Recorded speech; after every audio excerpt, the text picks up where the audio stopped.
தமிழில் அழகிய அசுரா, கேடி பில்லா கில்லாடி ரங்கா, நிர்ணயம், ராஜதந்திரம், சரவணன் இருக்க பயமேன், மிஸ்டர் சந்திரமௌலி உள்ளிட்ட படங்களில் நடித்துள்ள ரெஜினா, கசாண்ட்ரா தெலுங்கு படங்களிலும் நடித்துள்ளார்.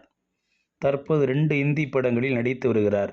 இந்த நிலையில் இந்தியில் நடிக்க செல்லும் தென்னிந்திய நடிகைகள் நிறைய பிரச்சனைகளை எதிர்கொள்வதாக ரெஜினா தெரிவித்துள்ளார்.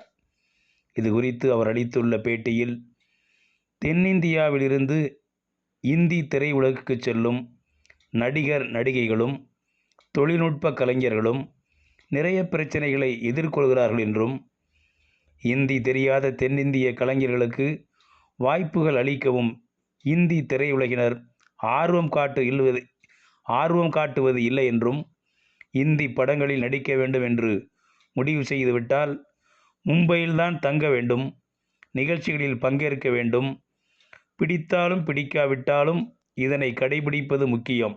ஆனால் தென்னிந்திய திரையுலகில் அப்படி இல்லை. மற்ற மொழி திரையுலகை ஒப்பிடும்போது இந்தி சினிமா துறையில் போட்டிகளும் அதிகம் என்றார். இந்த வீடியோ உங்களுக்கு பிடிச்சிருந்தா லைக் பண்ணுங்க, கமெண்ட் பண்ணுங்க, ஷேர் பண்ணுங்க, சப்ஸ்கிரைப் பண்ணுங்க.